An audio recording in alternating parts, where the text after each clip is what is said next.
Hello बच्चों, आइए प्रश्न को देखते हैं। एक गुब्बारा है जो सदैव गोलाकार रहता है।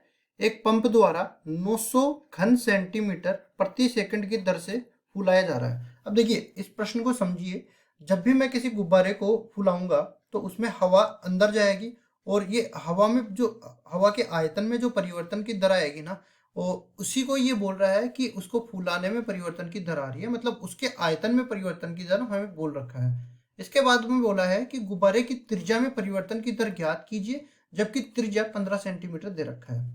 प्रश्न को हल करने से पहले इसके मुख्य अवधारणा के बारे में चर्चा कर लेते हैं। मुख्य अवधारणा। तो देखो, जब भी इस तरह से परिवर्तन की दर निकालनी हो हमें, तो हम लोगों को अवकलज के अनुप्रयोगों का ज्ञान होना चाहिए। अवकलज के अनुप्रयोग।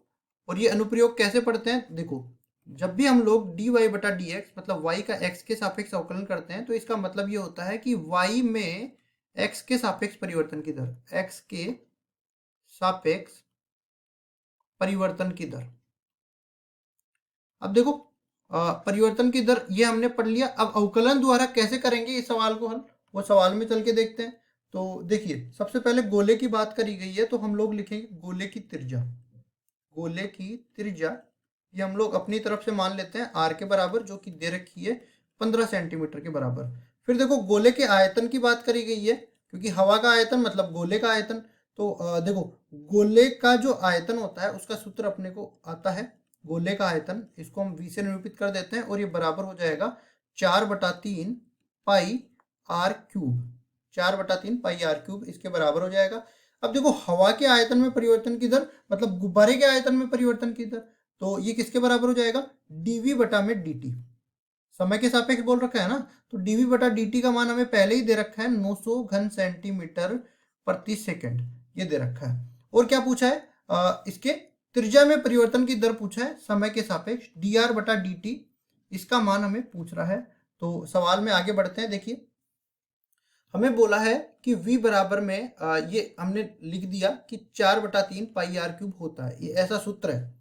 अब देखो, अगर मैं इसका समय के सापेक्ष अवकलन कर दूं तो ये क्या बनने वाला है, ये बनेगा dv बटा में dt, और दूसरी तरफ 4/3 पाई, तो ये तो अपने पास अचर हो गया। अब आर क्यूब का टी के सापेक्ष तो नहीं कर सकते, इसमें श्रृंखला विधि लगाएंगे। पहले तो आर क्यूब का आर के सापेक्ष करेंगे, फिर आर का टी के सापेक्ष करेंगे। तो यहाँ से देखिए, ये किसके बराबर हो जाएगा, 4/3 पाई, और ये आर क्यूब का आर के सापेक्ष हो जाएगा 3r² के बराबर, और डी आर बटा डी टी इसी तरह रहने वाला है। फिर आगे इसको सरल करते हैं, तो देखो 3 से 3 कट जाएगा और ये कितना रह जाएगा, 4π²। dv बटा में dt ये रह जाएगा बराबर में 4πr² गुणा में dr बटा में dt। अब देखिए यहाँ पे dv बटा dt और r का मान दे रखा है। देखो, dv बटा dt ये तो कितना दे रखा है, 900 घन सेंटीमीटर प्रति सेकंड, इसका बराबर दे रखा है। और जो आर है ना, वो 15 सेंटीमीटर के बराबर दे रखा है। यहाँ पे आप देख भी सकते हो, 15 सेंटीमीटर और 900 घन सेंटीमीटर प्रति सेकंड। अब ये मान यहाँ पे रखते हैं, डी आर बटा डी टी का मान निकालते हैं। तो डी आर बटा डी टी ये किसके बराबर हो जाएगा, ये बराबर हो जाएगा, ये आर है, देखिए ऊपर तो डीवी बटा डी टी रह जाएगा, तो डीवी बटा डी टी का मान 900 घन सेंटीमीटर प्रति सेकंड है, और नीचे आ जाएगा अपने पास 4πr²। r² की जगह आ जाएगा 15 वर्ग, और r² मतलब सेंटीमीटर की घात 2। अब इसको आगे हल करना है हमें। तो यहाँ पे देखिए, जब हम 15 का वर्ग करते हैं तो 15 का वर्ग आता है 225 के बराबर, और 225 को जब 4 से गुणा कर देते हैं तो ये बन जाता है 900 के बराबर। तो कुल मिला के अपने पास डी आर बटा में डी टी ये किसके बराबर आने वाला है, 900 बटा में, यहाँ पे भी 900 पाई बच गया, और कुल मिला के ऊपर सेंटीमीटर रह गया, नीचे प्रति सेकंड रह गया, कटेगा।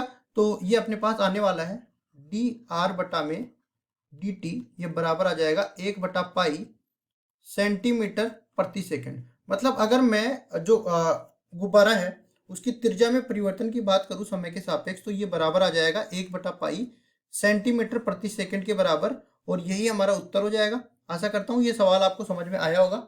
धन्यवाद।